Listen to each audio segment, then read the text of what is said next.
what we are going over, to give you some context, about a little over a week ago, January 23rd, somebody sent Heather a link to a Google Drive file, Dossier, that was being put together, and we're just pretty much assuming Heather's not the only person that this group is creating these dossiers on. There's no assuming. I know for a fact that there are many folders, because it's been told to me, the person that sent, they are one of them. Yeah.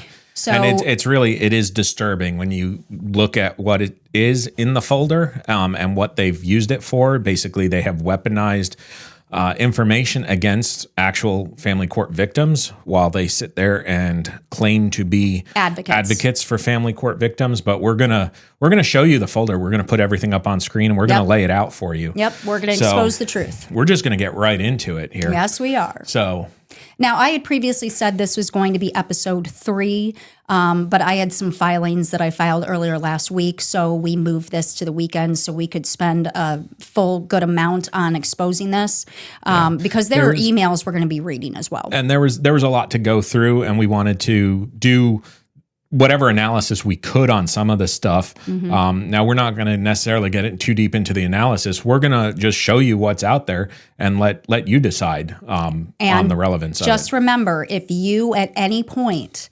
sent your court documents to this group, the Family Court Fraud Warrior Project, just know that more than likely there is a folder just like this on you as well. Yeah. So please use caution when sending court documents, especially unredacted ones that have protected information on it. Please do not send it to someone you've never met. I was going to say, be careful sending it to anybody. But we're going to actually pull it up on the screen here. So anybody watching the video of our podcast, it'll be available on YouTube to watch the full video, so you can actually see what we're showing. That's going to be key. If you're listening on Spotify, I encourage you, take a minute, go over to the YouTube link, and watch there. So here is the folder in question, and we're going to point out a couple things here to start. Created October 29th, 2025. Now, that was 21 days after what? You had a court hearing in your Illinois case. It was you were essentially appearing via Zoom, and you had been part of this organization. I was a volunteer, and you had reached out to them in our WhatsApp chat, asking for some assistance to get some visibility on your hearing. Yeah, get some other witnesses. This group has their volunteer chat on WhatsApp, and I was in that WhatsApp chat. And I was begging, literally begging. And I can even in a next, a future episode show the entire chats. Just pull up my phone on the screen and expose the volunteer chat for the world to see. But I was literally in that chat the day of my Illinois Circuit 19 hearing, begging the owner of this group, DW, and one of his employees, JN, and then the third of his employees, AJD, do you see what I'm doing there with the initials? To expose on a Facebook Live this hearing and the fact that Judge Jacqueline Melius was refusing to let me into my own Zoom court hearing. I sat there for an hour. So I was in the WhatsApp chat saying, hey, I really need some exposure right now. This is happening in the moment. They're keeping me from my own hearing. They're going to dismiss my petition without me present. So less than a month later, this organization, and you can see the owner of this by their email highlighted on the screen. I'm going to read the email because it's harder to read when you have it highlighted. amy.d@fraudwarrior.org. Okay. So if you know DW's two employees, AJD and JN, you know that his employee started this folder on me. Okay. After I had sent my entire Illinois docket since 2013 to present and my entire Florida docket 2023 to present to those emails. So they had all of my information. And what did they do with that information? They created a folder to harass me. Now, there's a lot of stuff in this folder that they didn't just get randomly off the internet. No, this was absolutely provided to them. So we're gonna. Where did you want to start with? So there is a subfolder inside of this that I want to address immediately because I want to point out what these people are doing. These people are screenshotting our social media, throwing those screenshots into this folder, and then naming them things that they're not. So actually, it's in the other folder. Okay, go back to the main folder, and I think it's further down. In total, there's probably about 45 files in this folder. Dave's Kids. There we go. So the file is named HB Facebook post about Dave's Kids. So DW's kids. Now, I've never spoken about his children. Yeah, I was going to say, anybody that's just looking at the title of the document might think you had a negative post about his kids. But if we actually open this up here. Yeah. The moment I saw that, I'm like, what the heck is this about? I've never spoken about his children before. I have no reason to. They are innocent parties involved in this situation, so why would I even discuss him? So, Pete, read my actual post, and does it say the date? It's being difficult. So the actual... so it actually says 25 minutes ago. So this would have been... When was the date of the screenshot? Go back for a second. November 11th. So this obviously was a post I made on November 11th of 2025. Although it could have actually been sometime before that. Right. But let's pull it up and then go ahead and read what my post actually says. And this was triggered by me being given a screenshot where DW was in his Facebook group ranting about me and claiming to have spoken to my children, my minor children. Okay. And just reading the actual post here, Family Court Advocates, it has been brought to my attention that DW with Family Court Fraud Warrior Project from New York is claiming in his Facebook group to be speaking to my children now. Please tell me how you would feel if a complete stranger is so obsessed with you that he is apparently now talking to your estranged children, according to his post in this group. That is next level psychotic. On what planet is this acceptable? Just who the hell does this maniac think he is? Leave my babies alone. Hey, Dave, you really want strangers all over the internet to reaching out to your children? Do you have a brain tumor or something? You need mental help. Dear Lord, this is getting scary. Mm-hmm. Do not trust him. You freely gave him all of your court documents, and he reaches out to the children that are the victims. Do not give complete strangers your court documents. All of this insanity with DW, JN, and AJD started October 8th, 2025, during my Illinois Circuit 19 court hearing where I was in the volunteer WhatsApp chat begging Dave. And then it gets cut off because it's just a partial screenshot. Where other than how would you feel if strangers reached out to your children, other than that sentence right there, which is a valid question if he's claiming to have reached out and sought out my children. No, it's very clear when you actually read this. This was not you attacking his children or anything. This was you defending your children and saying, why did you do that, dude? How would you feel if somebody did that to you? Right. I'm a mama bear protecting my children from a man that is old enough to basically be my father. He is not young, and he should absolutely not be reaching out to 18, 19-year-old girls and minor children. Because my oldest is 19 now. So who the hell does he think he is reaching out to a 19-year-old girl? Okay. There's a lot of other stuff in here. Now, a lot of it, it's not just, not all screenshots from your social media. Right. So some of this stuff was sent to them by somebody. Did we want to get right into that email and just rip the Band-Aid off? Yeah, let's get into the email that Mary Serlick sent to this group. All right. Now, this is where it really starts to show that you send your court documents to this group, and then they go through the court documents and then start communicating with your abusers as the victim.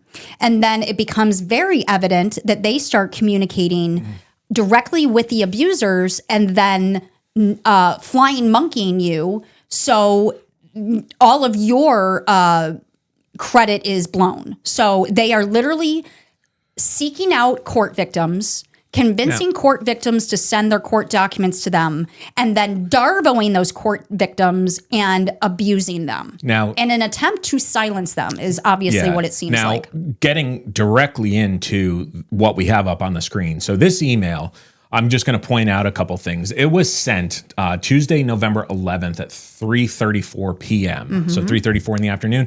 Now, on Tuesday, November 11th, something significant started happening about 4 o'clock that morning. Yeah. That's when a bunch of our friends were reaching out to us saying, we just got an audio clip at 4 o'clock, 3 o'clock in the morning. I don't even want to open it or listen to it, but I felt you should be aware of it. Yeah. So they literally created fake Facebook accounts. One of them was named Ariana Bendel, which Ariana's name is Ariana Serlick, not Bendel. Another one was named Anonymous Profile, but they spelled the word anonymous wrong. Right. Those are the two profiles we were aware of that our friends were screenshotting and sent to us. Apparently there were more. But prior to you getting this link, we really could just only imagine where that came from. But this email is actually a full-blown confession. Now, well, before we even get any further, the email is to amy.d@fraudwarrior.org. Yep. And pay close attention to this, iserlick@gmail.com. Not I am Serlick, Ira Mary Serlick, I Serlick. And what is the name next to I Serlick? The bold name. Ira Serlick. I can tell you for a fact, guys, Ira Serlick doesn't have the time to do this. This was 100% Mary Serlick. No, and she pretending to be her husband, Ira Serlick. She wasn't even pretending. She was just using his email. She signed it. I'm telling you right now, I was married to this family. I've never seen that email before. But anyways, that is a new email. Anyways, again, this was sent by Heather's. It was actually sent by Heather's ex-mother-in-law, Mary Serlick. We'll show you that at the bottom. Did you want me to read it or did you want to read it? Go ahead and read it. All right. Starts off, and again, this is addressed to Amy or AJD.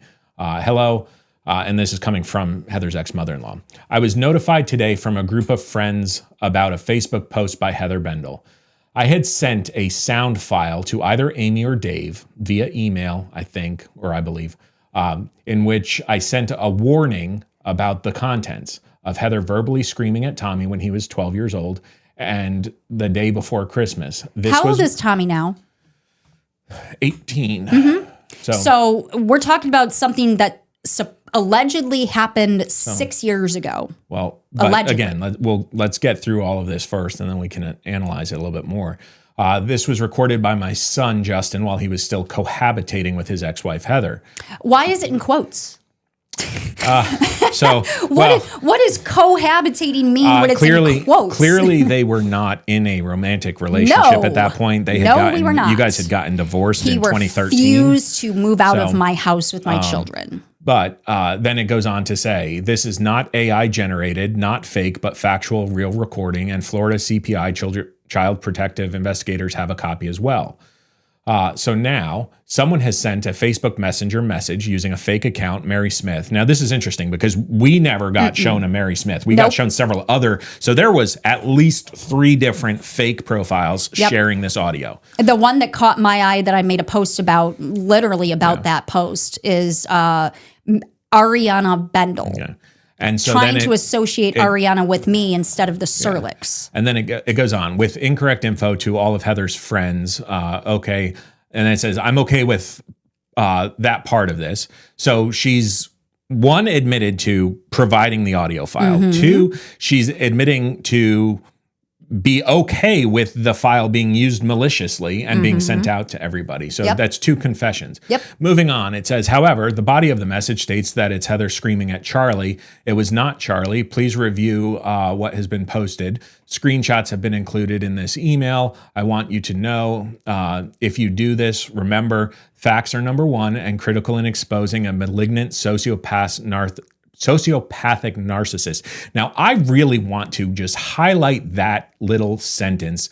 Facts are number one and critical in exposing a malignant sociopath narcissist. She wants to focus on facts, but we're about to blow her out of the water. We're going to get into the facts. Don't worry about that. All right. Of course, she's not blaming the Fraud Warrior group or any member of the group. Rather, she is blaming Mary Serlick and Laura Stiles. It's weird to refer to yourself in third party. Because she's pretending to be her husband, Ira Serlick, and I hope Ira divorces her ass. This email, let's break this down for a second. The email is complaining that your Facebook post is accusing Mary and Laura Stiles of orchestrating this. But this email is literally confirmation that Mary did exactly that. Yeah. She's literally confessing in this email. You can't make this up. It's wild. Anyways. No. I want to read this section. Okay. Mary Serlick and Laura Stiles, whoever sent the message, so she's talking in third person. I don't care, period. Facts, however, are critical, and boy, oh boy, did you get this wrong. She is literally scolding AJD for getting shit wrong. She's scolding Family Court Fraud Warrior Project. She conspired with this group to wage an online campaign against you. And she's scolding them. She's scolding them because they changed the information that she sent them. Because, she's such a lovely person that she's scolding. All right.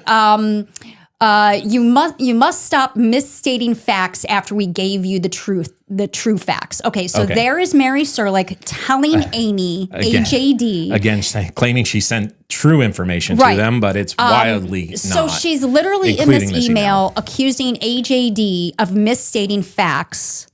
But yet that's what this whole group claims to be about, is truth and transparency. And here is someone supposedly calling them out on not being transparent and truthful. All right. All of them are insane. So then she goes, she can threaten to sue me all she wants. Oh, don't worry, it's coming. I'm not afraid of her, but are you able to handle the blowback legally? Oh, a defamation case is absolutely coming against AJD and DW. Don't worry about that. We are suing her right now. News to me, Pete. Yeah, in federal court, nonetheless. In federal court over using our last name without our permission nor consent. Now, I want to pause for a second because we've brought that up before. We've mentioned trademarking. We became aware that she had filed to try to trademark the last name Serlick.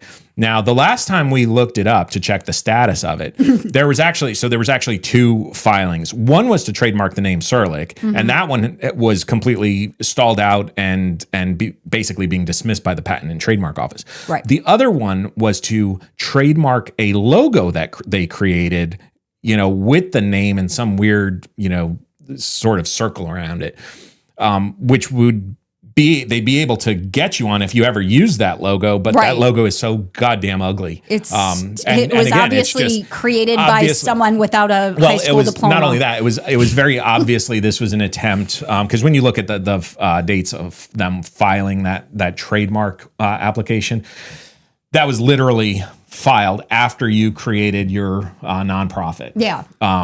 So this was their attempt to try to attack that. Yeah. But moving on. So what they're now saying in this email. Yeah. Well, hang on. I want to read this. I want this to be in my voice. We are suing her right now. ... in federal court over using our last name without our permission nor consent. Well, I'm so sorry, Mary. Wasn't that your last name too at one point? Exactly. I had that name for a decade. Isn't that the last name of your children? Years. And all 4 of my biological children carry that name as well. So. And you're actually listed on every single one of their birth certificates. Yeah, exactly. And your name on the birth certificates for at least 3 out of the 4 was the same last name. Yeah. Ariana, Tommy, and Bianca. My name on their birth certificate is Heather Louise Serlick.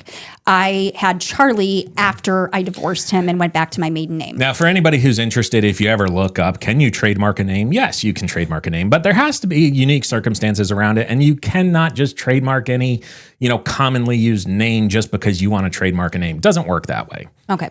So moving on. And the legal fees cost us is already over $150,000. I'd like to see those receipts. Yeah. Well, my question would be, is that 150 what you've spent since 2020 to kidnap my children and then traffic them with all of your illegal connections? Is that your total cost that you have spent in the last 6 years to steal my children and alienate them and abuse them? Okay. I'm curious. An investigator would find that out. Now this is the part. The next sentence I just thought was kind of hilarious because again, it was news to you that you were being sued in federal court. We have already won, but above she says we are suing her right now. Wouldn't it be we have already sued her if you've already won? Yeah, let's just make up more lies here. Right. We have already won, just waiting on the court to decide the financial restitution we are due, in quotes. FYI, it's in the millions. We'll see who's due what. Last I knew, I was not a millionaire because you are stealing half of my teacher's salary right now. So how could I possibly have millions to be paying you in this fake, non-existent federal lawsuit? And she has no clue what else is lined up, but that is coming soon. Is that a threat, Mary Serlick? Are you threatening me now? If you require proof, we will send you the federal docket info, currently being withheld by the federal judge so Heather wouldn't, quote, call in the circus of her court watchers. Oh, that would be your group that she so effectively used. So now she's blaming the Family Court Fraud Warrior Project for advocating for court watching. Now, here's the wild and crazy thing, and we're going to show this. She's alleging she is suing you in federal court and that she has the docket info. Well, we're gonna show the federal court information. Let's get through reading the email first, and then go ahead and read the next sentence. Here's what Heather publicly posted on Facebook, as well as her fiance, and they put me in quotes and spelled it wrong. Peter John Arnold. Screenshots were forwarded to my cell phone. They were probably taken from your cell phone, but now I understand Heather also uses fake Facebook accounts, usually uses fake famous Hollywood star names. Rob Lowe was one she tried using years ago, but I was on to her then. She reveals herself in the words of the messages. Narcissists cannot help themselves and generally out themselves unknowingly. You mean like you're doing in this email? A federal lawsuit? You mean like what you're doing in this email right now? I do not even care to look at her Facebook. These screenshots sent to me today. Please use the information we provide carefully with the facts. Signed, Mary Serlick. Mary Serlick. Now, obviously, there was a lot of... So she talks about herself in third person in the body of the email.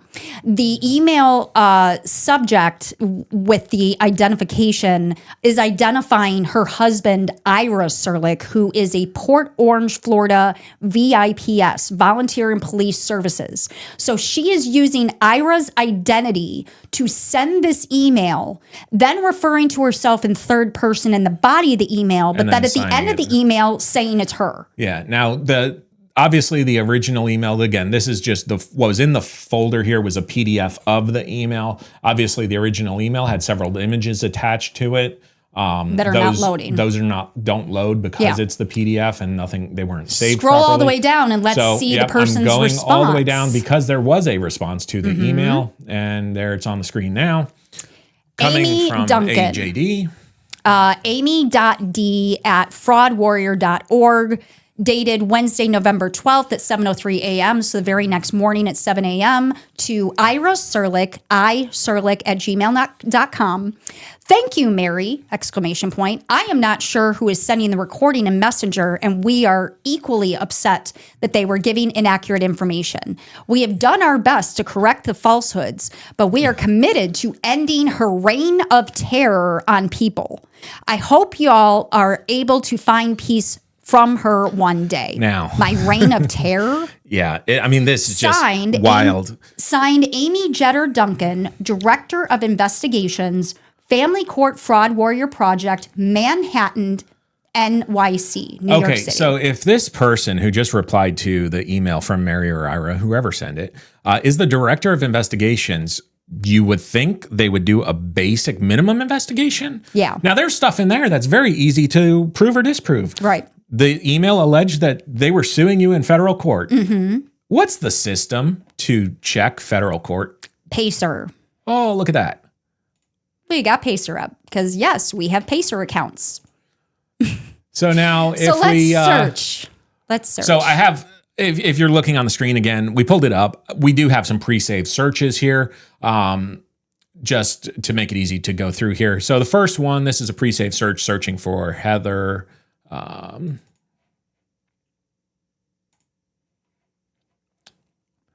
guess it's not just going to pull up as easy, but it preloads the form. Okay. All right. So this is showing every federal case in every federal court in the country with your name on it. And honestly, I had no clue that a few of these were federal. I honestly had no clue. Well, so the Brian Knutson et al. Versus Village of Lakemore, that was a class action. And that's actually two of the cases. Yeah. One obviously went to So that was actually, Village of Lakemore is a small village in Illinois. We had a lawsuit, a class action lawsuit started by Knutson, that he was actually a police officer that was off work and got caught by the red light cameras. And Lakemore has red light cameras everywhere.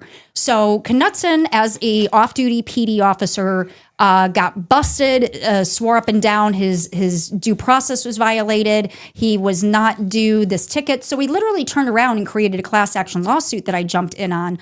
Ultimately, it failed and nothing ever went anywhere. But, that is two of the cases you see here is that class action about Village of Lakemore. And I just zoomed it in a little bit to make it easier for people watching. And then the third one, this is the one I had no clue was federal. I knew that Brian Knutson was federal, but I had no idea that when I filed bankruptcy in 2007, with Justin Serlick when we were married. We got married in 2003. We had over $100,000 in medical bills because neither of us had health insurance for a while, and we both had health issues. So we ended up filing bankruptcy 4 years into our marriage in 2007. And that I had no clue actually showed up on federal docket, but there it is. So bankruptcy court is a federal court. Yep, I didn't know that. Well, now you do, but that's know. literally those three cases are the entirety of all federal cases listing you as a party to the case. Yep. If somebody sued you, there would, even if a judge, somehow restricted it, sealed it or something, there would still be an entry. Okay. And then let's not even get into the details of due process. Right. You can't have a suit and in any court get all the way through to the conclusion and the other party has never even been notified of it. Doesn't work that way. No. Sorry, Mary. So now just to be fully open and transparent. So we showed you, this is everything Heather shows up in on the federal court docket. This Pacer, if you don't already have this account, I highly recommend you get it. If you intend on going federal, you're going to need Pacer, and you have to. The way you sign up for it, they send you a letter in the mail, so it's a process. You don't get automatic access to it. So it's public access to court electronic records for federal. Now, your ex-husband, Justin Serlick, okay, the bankruptcy that you're also listed on because you guys were married at the time, he's on that one. And then there's another one. Yes, and this lawsuit, I actually encouraged him to jump in on. This was another class action lawsuit. He had worked for, as a manager, the mobile solution in Rockford Mall in Cherryvale, in Rockford, Illinois.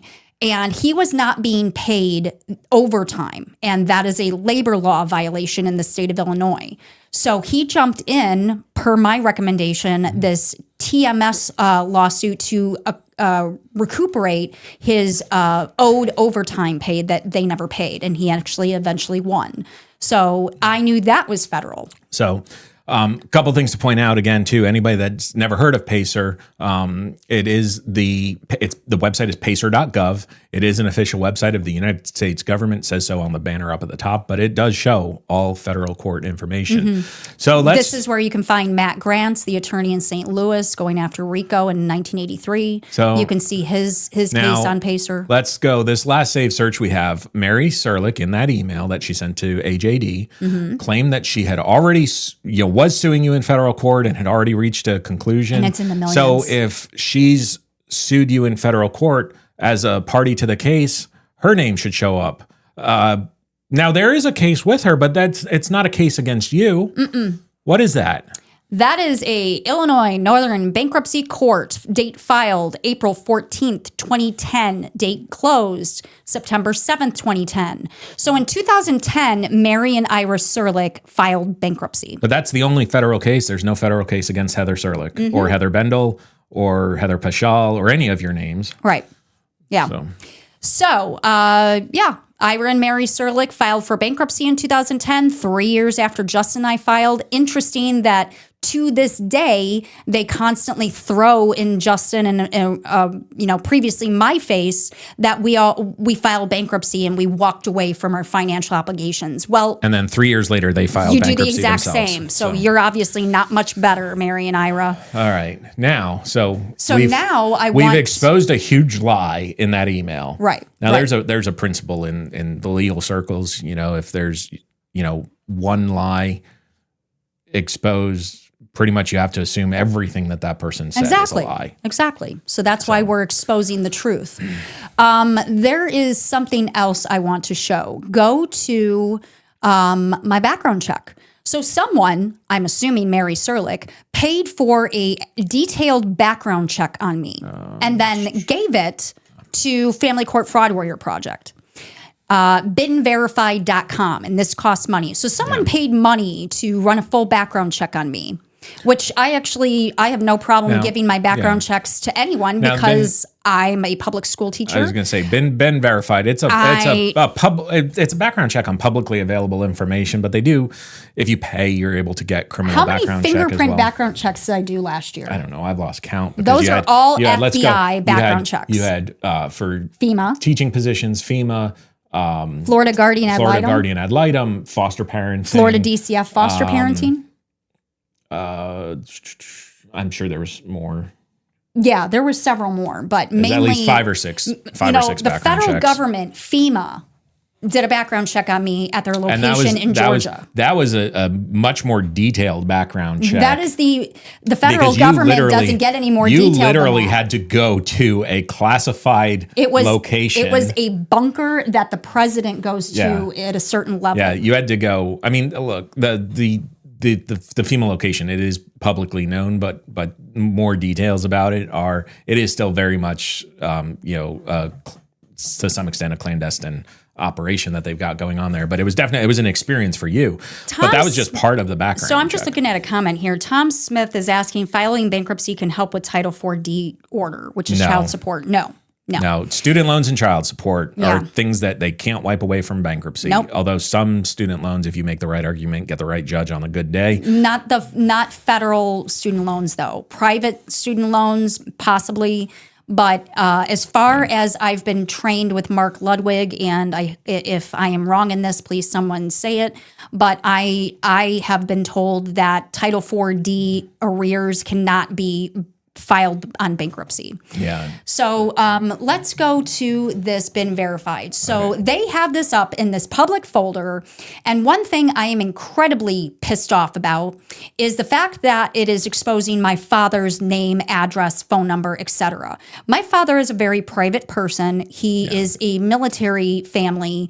And I'm not going to scroll down because I'm not going to show it. And that's why I'm pissed off that Mary Serlick has no problem giving out other people's addresses without their permission. What I am going to do, I'm going to scroll down. I took it off the screen here, but I'm going to scroll down and show, because I want to show the criminal portion, because they've made numerous allegations, even in court, that you are a criminal and have been convicted of all kinds of things. You've been arrested so many times. But it literally shows like all emails associated with me. Some of them I haven't seen or used since I was putting it back up on screen here. So we've scrolled down to the possible criminal and traffic records section. So record number one, Wisconsin. Record number one. I like to speed. Speedometer violations. My father is a Ferrari guy. I was taken to classic car shows my entire life. So I have a lead foot and I like to speed. I'm so sorry. Record number two, another speeding ticket. Speeding. I like to speed. I guess that's Nothing my else. only crime. Oh, hey, look, your bankruptcy fell off the record. For 7 years. It's only on your record for 7 years. 2014 is when it dropped off. Now you do have a business. I do. that I have you several. run? Orbital Reach Marketing LLC. That's your for-profit business. Which is my marketing company. And then I have 2 nonprofits, Justice for the Serlick Children and then Southeast Volusia CERT, Community Emergency Response Team that I started last year. I started Justice for the Serlick Children nonprofit and the CERT at the exact same time with small business development program here in Florida. They are also a nonprofit that helps get people set up with nonprofits for $50 a month. It is stupid easy. They do everything for you. And then a ton of screenshots is really all that's left other than these audio clips. Yeah. And what I have a problem with the audio clips are, it is so incredibly obvious when you listen to them, but they're not all from one supposed incident. They are actually combined together. It's pieced together. It's piecemeal together. And then there are portions of it where my voice does not sound like me at all. I know what my voice sounds like. I was in choir since I was in 4th grade. Choir, musicians, we record ourselves and then we listen to our voice so we can critique ourselves. That's literally how we're taught to become better musicians. So I've been recording myself and listening to myself since I was a little kid. And obviously now we run a podcast. We listen to our voice throughout it because we're editing the clips. We're doing things with our voice where we're making sure that the sound quality is good, etc. So I hear my voice. You're literally listening to your voice through the microphone right now. Yeah. In fact, that's when you have a setup like this, the reason why we are actually wearing the headphones that we are is because otherwise we don't know what we sound like. There's all kinds of feedback that we have no idea what we would sound like through the equipment. So you're literally hearing your voice through recording equipment. Point being, I know exactly what my voice sounds like and what it doesn't sound like. And these voice clips that Mary Serlick literally admitted in that email to sending to Family Court Fraud Warrior Project is not only multiple situations combined into one clip, but there are portions of it where my voice is either distorted or it's not me at all. Now, again, so it is absolutely a manipulated voice clips. We did play our legal disclaimer at the beginning, but I feel like for a moment, now's a good time to replay it as well. We want to make something very clear. We are not attorneys. Nothing in this episode should be taken as legal advice. The information we are sharing is based on publicly available records, court filings, and our own personal experiences and research. This podcast is for educational and advocacy purposes only. If you are facing a legal situation or have questions about your own case, we strongly encourage you to consult with a qualified attorney who is licensed to practice law in your state. Again, we are not offering legal advice, we are not practicing law, and the content is not a substitute for professional legal counsel.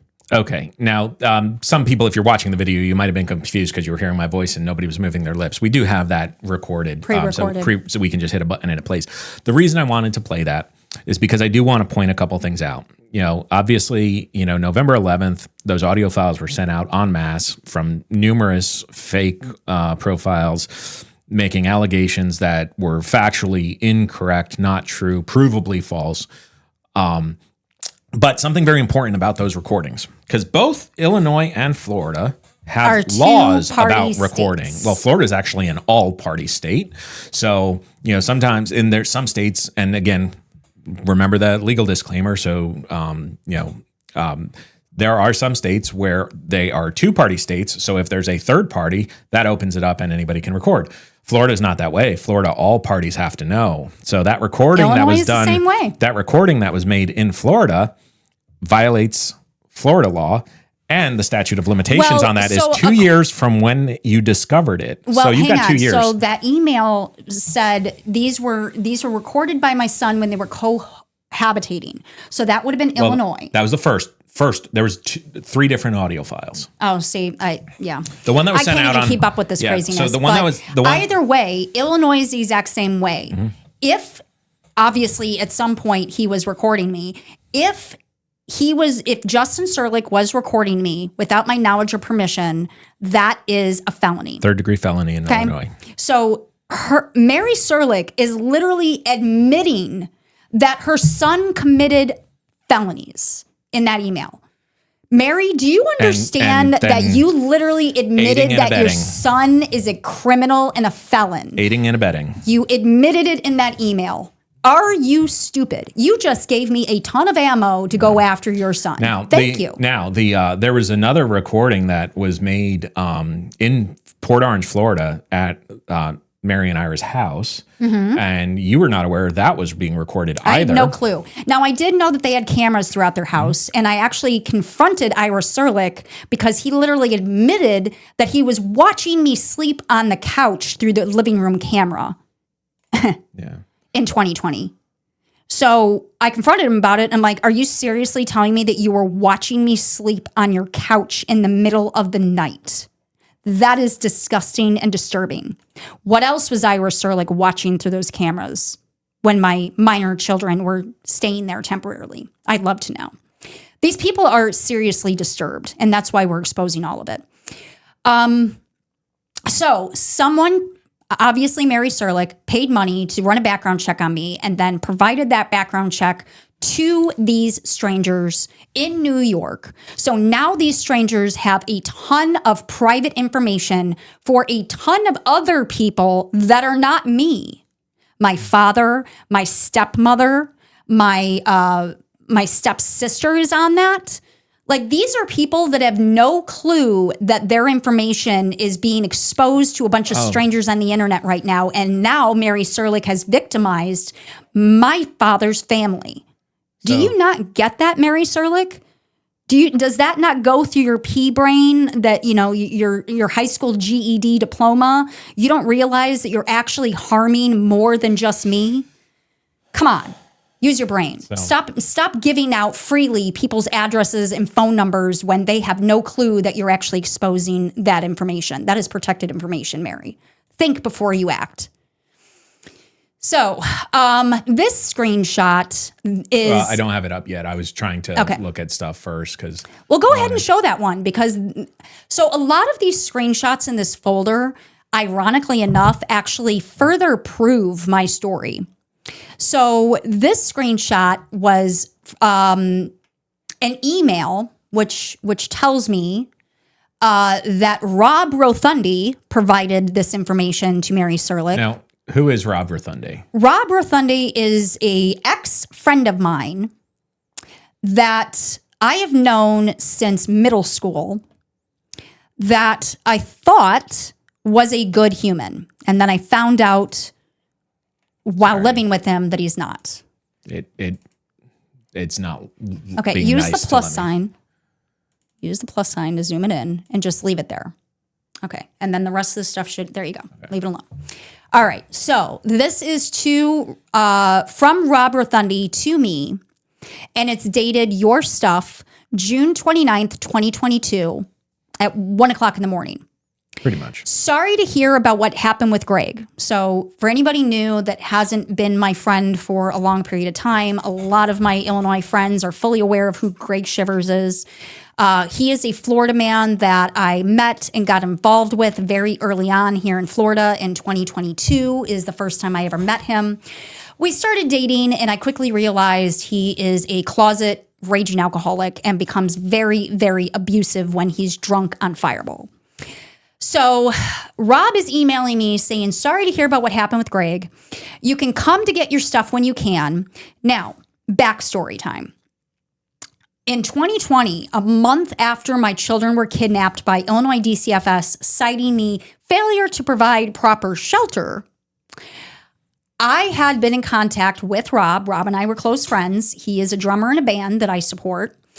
And he had said, hey. You had known him for some time. It's not like you just met him. No. I've known him since 7th grade in middle school at McGee Middle School. We were childhood friends. I was literally always over at his house. His mother's name was Donna. His sister's name is Sam. Like, if I know his mother and his sister's name, obviously we've been friends for a while. So he's like, hey, my grandma passed recently, and no one has been taking care of my grandparents' house. Now, his grandparents' house was directly across the street at kitty corner from my high school house that I lived in with my mother and stepfather and my grandfather. So I knew both of his grandparents. I literally had to walk past their house to get to and from school, and his grandpa was always in the yard tinkering with things. He was a hoarder and tinkered with things and had garage sales. So he had offered to let me rent the house so I could get my children back from DCFS as soon as possible. We signed a lease together. He was living in the basement. I was fixing up the rest of the house. My children and I's property were in the house. I literally had a lease from 2020 to 2022. He knew that I had towed my RV down here. Our whole circle of friends knew this whole situation. So I towed my RV down here December of 2021. All of my property remained in that house. The bills remained in my name while Rob lived there alone and was supposed to be paying me for the bills he racked up in my name. In 2022, in April, I had to go back up to Illinois on an emergency trip because I had a medical emergency. And at that point, I didn't have Florida insurance. I didn't have Florida doctors. All of my doctors and insurance was still in Illinois. So I had to drop everything and drive up there to be seen urgently for a medical situation.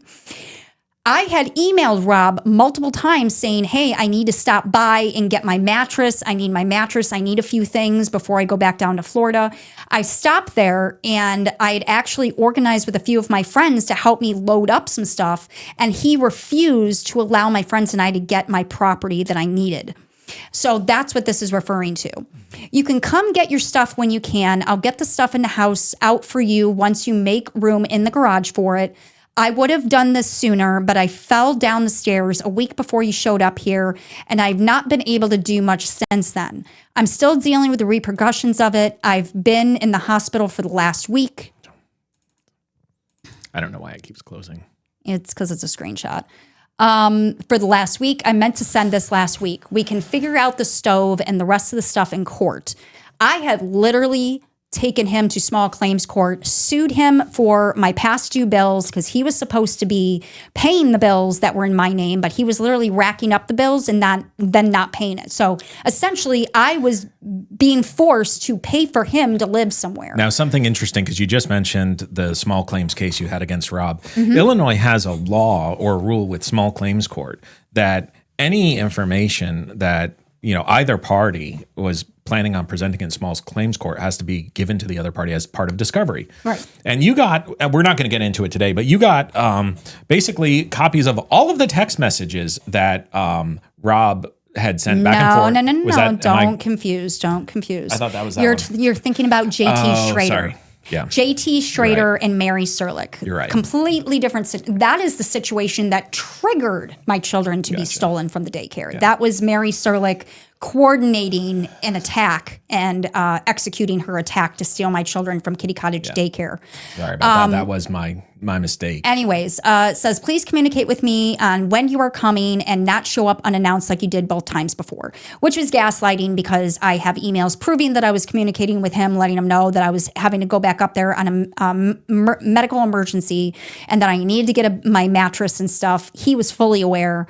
Not going to get too much into it, but basically this screenshot is literally proving my story that I've been saying for the last 6 years.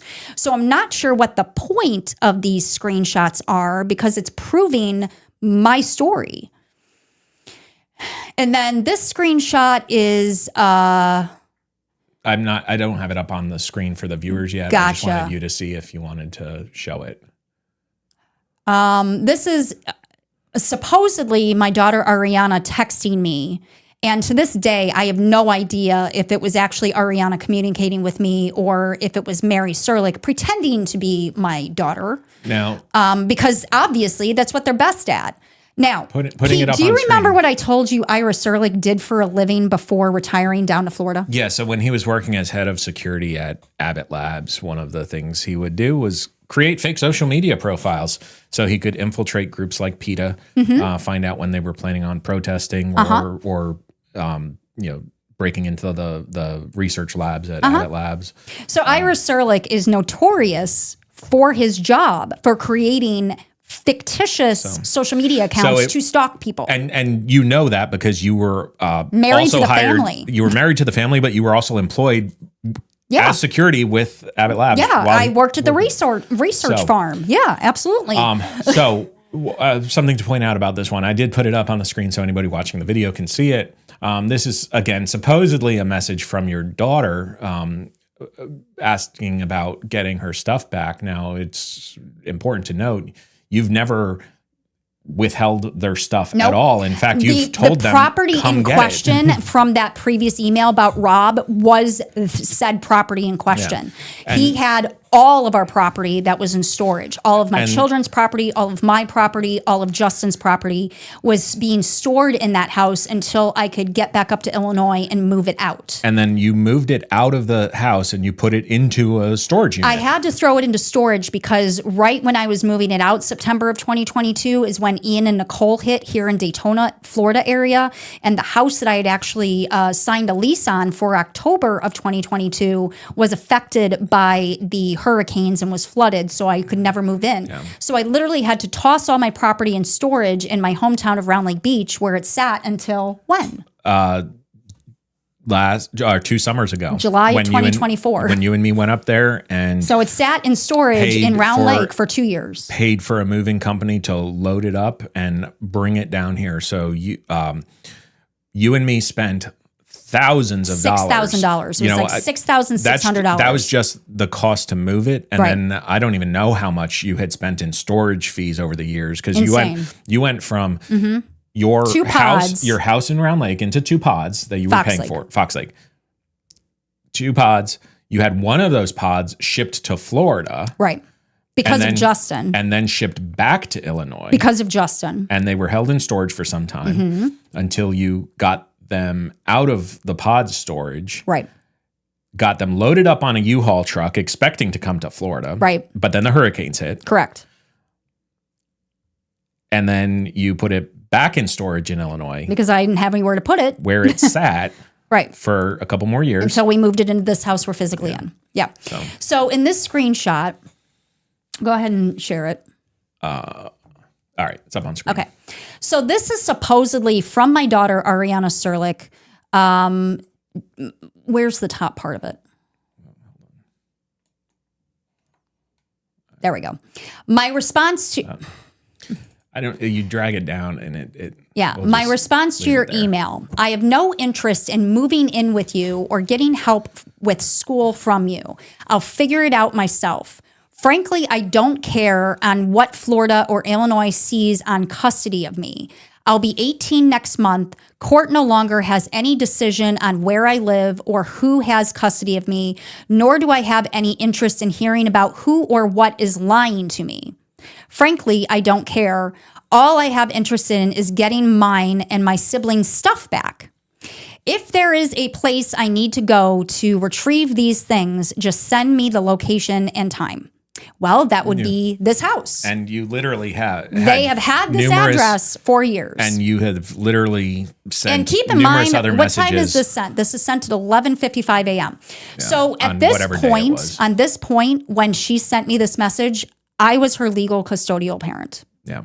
I had been her legal custodial parent. Temporary guardianship transfer from Illinois had expired. So from December 28th, 2023 to her 18th birthday, September 15th, 2024, I was legally responsible for her.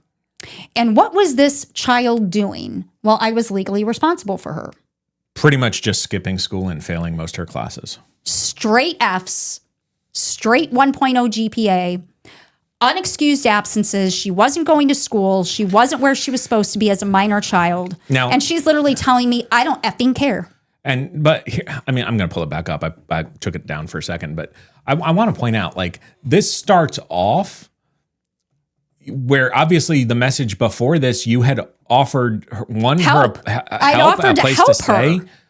She obviously was going through something. If she has a 1.0 GPA, unexcused absences as a minor child, she's not 18. She doesn't get to do whatever she wants. I was literally offering to help her, to get her grades up, to help her fill out applications for scholarships to go to college. And if the situation she was in was not safe, she would always have a room here. And I've said that to all 4 of my children. If you need me, I am here. I am local. And that is how she was talking to me. So, you know, I'd love for anybody to say that that is appropriate to be speaking and saying to your legal custodial parent. So now going back to the folder, I'm going to pull it back up. several screenshots or files titled screenshots. Greg Shivers, you've already mentioned him. We've talked about him in prior podcasts. Yeah, I don't know what Greg Shivers has to do with my family court. Most of these were where they screenshotted posts you made on Facebook. Yeah, but again, talking about him. Literally just. But I don't understand what my ex-boyfriend has anything to do with my family court cases in Florida or Illinois. I don't understand why this stuff is even in this folder. It makes no sense whatsoever, other than proving that certain people, Mary Serlick, Laura Stiles, AJD, are obsessed with me. Well, and here's the thing, and it's on the screen now. So all of these... they all have to do with him getting arrested. And these are all contemporaneously documented when you made the post on Facebook as things were happening. Yeah. It basically locked in your story. Exactly. So it proves my story. It's literally. That's why I don't understand why this is even in the folder. It's literally proving my story, not actually proving I'm lying. It's proving that I'm telling the truth. Yeah. None of this makes any sense. But I'm going to remind you guys, if at any point you have sent any of your court documents to Family Court Fraud Warrior Project, odds are you have a folder in your name just like this. So just be aware that this group is stalking you and reaching out to your actual abusers, and then collecting and collaborating with your abusers to silence you. And this is a open shut, solid defamation case. And very obviously the folks that decided to try to put all of this information out there for you, which, I mean, look, all of the screenshots of your Facebook posts, that stuff is out there. Somebody, if they've really wanted to, could just dig back through your entire Facebook history. Almost all of it's public. It's all public. But there are obviously, I'm not hiding anything if it's public. There are some interesting screenshots here, and I want to point out a couple things. And I'm putting this one up on the screen, and I'm zooming in a little bit here. Oh yeah, this one. This is altered. Yeah. So, oops. Get it. All right. There it is. Okay. So I want to point out a couple things. First of all of these screenshots, and anybody that's listening, take a screenshot on your phone right now. It doesn't matter what phone you have. So Heather's got an Android. I have an iPhone. You take a screenshot. The corners of the screen are rounded. That's what the actual image file shows. They show rounded. So any of these that are not rounded have been altered in some way. Yeah. Now, this one, I want to point out, because this one was so blatantly obvious that somebody had pieced together different things. It's the bottom of an Android screenshot. So, yeah, you have an Android, the Android navigation, which does not show on screenshots. And then you have the Apple iOS top line here. But that being aside, we've looked at this one too, and this one, the names weren't even right. No. This one in particular, I saw and immediately I knew exactly what this was. This was back in 2020, before my children were kidnapped, and the name is wrong. So someone, Mary Serlick, Laura Stiles, who didn't know that there was a different name that it should have been, but just knew about a situation. Yeah. Because that should have been, that word name Rob it's not about Rob Rotundi. So I don't know what they were trying to do, but it's almost like they were trying to make it look like I was making this post on a review about Rob Rotundi, but I don't know. It is so mind-blowing. But if you look at the top, were trying to build it from. If you look at the top, that is Apple iOS, and then just below it is Android. So it's a combination of an Apple screenshot and an Android screenshot, and again, all in one. The actual corners of the image file are perfect 90-degree corners, which means it has been cropped It's been and cropped cut and piecemealed together. Now this one I actually did just for research purposes. I actually took this image file, I put it into a couple different AIs and asked the AI. Yeah, let's start talking about one of the analysis analyses on this particular image actually could see different tones within the background text, and it literally said that the text was multiple different pieces manipulated. Yeah. So we basically took Pete, I should say, I'm going to give him the credit. He took all of the documents in this folder, which is about 40 to 45 documents, and ran it in different AIs, right? Yeah, I ran it through at least 4 different AIs, doing different And what are some of the things that the different AIs caught and pointed out to you? So the file creation dates, there was 3 files that were created the same second. Speaking of dates, let's point this out. What date does that say modified? November 4th. What happened? Where was I November 4th? November 4th, you were actually walking through the halls of the congressional office buildings in Washington, D.C. Mm-hmm. November 4th was the date that I was in Washington, D.C. with Mark Ludwig and our team. Mm-hmm. So while I'm in D.C. advocating with federal congressmen and women and our team for Title 4D reform, they're launching a fake smear campaign against me. Well, this wasn't even, this was them conspiring and collecting documents and screenshots. So if you look at the date on the video screen right now, the date is right above Heather's head in our little picture-in-picture capture. But all of these documents created on November 4th, 2025. And then you have, this is the sound file created November 7th, 2025. Which was the day after I shattered my wrist on campus. And there was this sound file that was sent out on November 11th, but somebody had changed the message and claimed it was Heather abusing Charlie. Christmas Eve 2024, so that would have been in this house. Which... There was. So here's the thing, guys. I've said it in previous episodes. If you go on multiple podcasts and you're constantly saying verbatim the exact same thing about your story and your words and your storyline never changes, odds are you're telling the truth. Yeah. And I believe I also mentioned this on Marianne Petrie's podcast episode. Perfectly remember the lies. Right. But when you have stuff like this where nothing is jiving properly and multiple people are trying to create a smear campaign against you and the dates are not jiving, the facts are not jiving, they are the one lying. Yeah. So in the overall analysis, and we'll have to go through that. We're not sure if we're going to post the analysis part. But basically it identified 3 to 4 key lies in the documents presented and the messaging that was put out there. And, with just all of the facts considered, it basically says, this was an active orchestrated, attack. Yeah. So something I want to point out, and I'm really disappointed.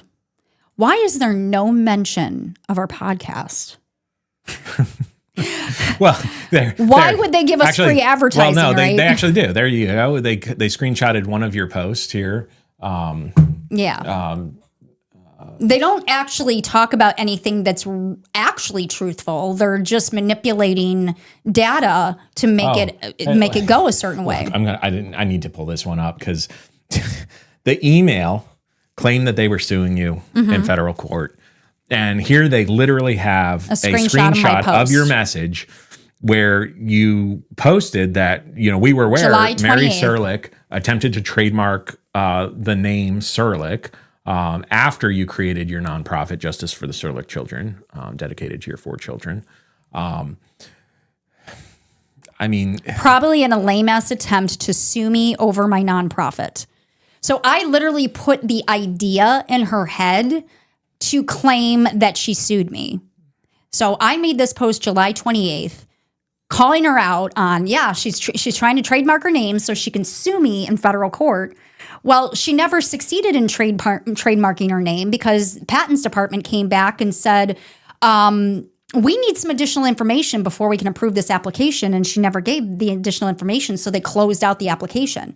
So she literally took my Facebook post from July of 2025, and then in the email to AJD said, oh yeah, we're suing her because she said we were going to sue her. So we are. But the problem is we've literally debunked that lie and proven that there is no federal lawsuit in existence, nor has she won said federal lawsuit in question, nor is there millions in question because, newsflash, I'm not a millionaire.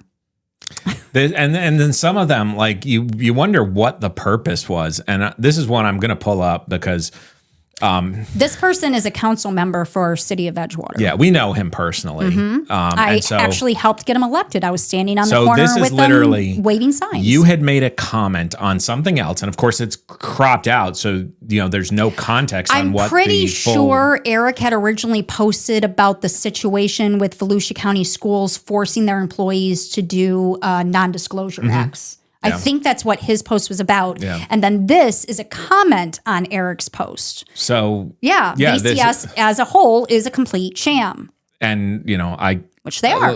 I mean, I'll say this. It's. What was the point of this? Yeah. Look, when you Nobody other than us and the people in the circle even know what the acronym VCS means. Anybody across the nation that's looking at this in this folder in question is going to be like, what is VCS? I know what it is. Mary Serlick thinks it stands for very cool Serlicks. Or something. I don't know. I mean, again. But anyways, guys. Oh, yeah, here. Volusia County School Board meeting. Here's another one. Okay, that woman, she's part of Moms for Liberty, right? That's what that I think movement is called. She was laying in, if you can't see it in this photo, but you'll see me just grinning ear to ear. This woman was laying into the Volusia County School Board about something with disabilities, I think, if I remember correctly. This was over a year ago now. But I was up to speak right after her. That's why I'm sitting right behind her, ready to go. But as soon as she finished speaking, I got up and I said what I needed to say about what VCS did to my children. So let's think about this. This is a screenshot of the Daytona Beach News Journal Facebook page, an article about so actually, if you look at the very bottom of this, if you look at the very bottom of this, Volusia School Board member vows to stay despite Moms for Liberty chair's threat. Yeah, she was threatening to sue her if she didn't step down from the board. But remember that this was when Jesse, is it Jesse? I can't remember the last name. She had made comments about she wouldn't even let students from Deltona High School wash her car or something like that. The school board member. One of the school board members. So this was after some serious controversy. I think that's actually what that woman from Moms for Liberty was actually talking about in that clip. Yeah, this was. But I just happened to be in the photo because I was sitting behind her. But again, this is copied into this dossier. So they're trying to collect anything they can. So this is somebody obviously would have sent it to them because this doesn't have any information about you, but other than that's your face that was captured in it. So, which is fine. I'm at a public school board meeting. I know my face is going to be on the screen because there's public recordings. Why would parents go to a school board meeting? To address why their children are not being educated properly. I was literally there that day to address why all of my children had 1.0 GPAs, why they had serious unexcused absences, and yet no one was doing anything about it. You were doing what I was advocating for my children should do. Yep, I was advocating for my children. Absolutely. Any good parent, any loving parent would advocate for their children when it is so beyond obvious they are drowning in academics. Here's another good one. What's the point of this? It's literally just a cropped screenshot of a frame from one of our recordings. All this does is prove that they're stalking our social media. Hey, for anybody that's new to this, hey, we have a podcast. You're watching it right now if you're watching the video, if you're listening. Yeah. But again, we're going to wrap this up. This episode was meant to expose what this group, Family Court Fraud Warrior Project, is doing to court victims. I know for a fact I'm not the only one that has a folder like this. And I know for a fact that they are stalking and harassing court victims. It has been very well known. And there have been very new developments with DW and him allegedly physically abusing a friend of his daughter's mother. And most recently, a video has been circulating of him humping a young adult in a party bus that he rented for his daughter's birthday.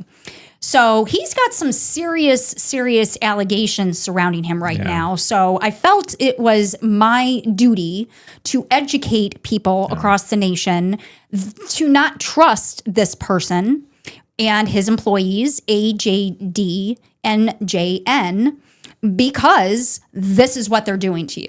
You send your court documents to them, and then they reach out to the people named in those court documents and then create a smear campaign to stalk and harass you, to silence you from speaking up in regards to family court reform. And, the reality in our, we had to try to make light of some of this because some of this is so serious. But to some extent, it's the only way you can deal with it. Right. But, we mentioned some of the legal violations that did occur. I do want to point out that federal wire fraud is a crime. Okay. Felony. When you have multiple people in different states conspiring to commit a crime and using electronic transmissions to do that. That's federal wire fraud. So it's a felony. It's a federal felony. That's just general information. I'm just putting that out there. Yeah. So, Mary Serlick, Laura Stiles, they just keep giving me more and more evidence to sue the crap out of them. And it is absolutely mind-blowing how stupid they are. Yeah. Like, do they seriously think that I'm not going to find out about this stuff? Yeah. So again, just to recap, because I know we sort of went through a lot of information and we were sort of, covered a lot of different stuff. This episode was spurred on after Heather was sent a link to a Google Drive file. January 23rd, 2026. Less than 2 weeks ago. Yep, it was sent to me. Within that file, once Heather opened it up and we both looked at the contents of that file, it was very clear, one, who created the file. Mm-hmm. Two, well, it literally says who created it. What the purpose was, which was basically to collect all the information they could to be able to wage a smear campaign. Yep. The file itself was shared publicly because anybody with the link has access to it. Correct. Even to today, which is why we were able to show it. It is still live today. In fact, I think I'll just put the link to that folder in the YouTube description so everybody can see exactly what's in this folder until they decide to be smart enough to take it down, because now I'm going to sue the crap out of them. Yeah. This is defamation. This is cyber harassment and cyber stalking. And DW, AJD, and JN, along with Mary Serlick and Laura Stiles, you just handed me a slam dunk defamation lawsuit. Thank you. Now if they go and try to start deleting stuff, that's destruction of evidence. Yep. But don't worry, we have it all screenshotted. But now this episode has literally proved that it exists. So too bad, so sad. Yeah. You can't destroy the evidence now. Yeah. So it's there. We have it. You're going to be sued. All right. Now with that, I want to say one thing. Truth is like a lion. You don't have to defend it. Let it loose. It'll defend itself. It's a quote from St. Augustine. Mm-hmm. So we're going to leave it at that. You can take a look at the files yourself. Heather will post a link. If they disable it, we'll share another link. So. We'll put all the screenshots into a new Google Drive folder, and then you can continue to look at it that way. But be aware that this group is not who they say they are. Yeah. It is beyond evident they are absolutely harming and harassing and pushing people to the brink of ending their life in this group. And this needs to stop. Yeah. So again, truth is like a lion. You don't have to defend it. Let it loose. It will defend itself. We're letting the truth out there. We'll let the truth speak for itself. With that, here's a little bit of music. I'm Pete. This is Heather. Have a good night. Night, everyone.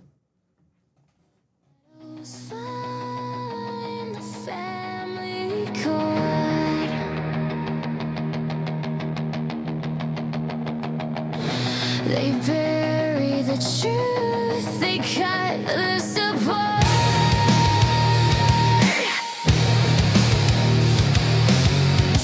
Corruption thrives where the silence stays. But we're lighting the fire to burn down the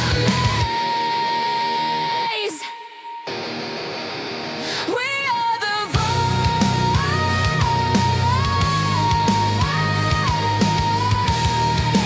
for the voiceless. We are the voice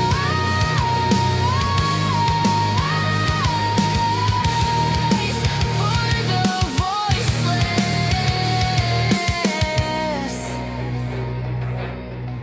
This is the Justice for the Serlick Children podcast.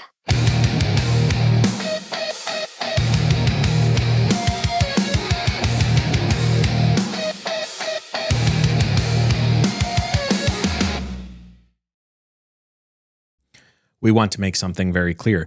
We are not attorneys. Nothing in this episode should be taken as legal advice.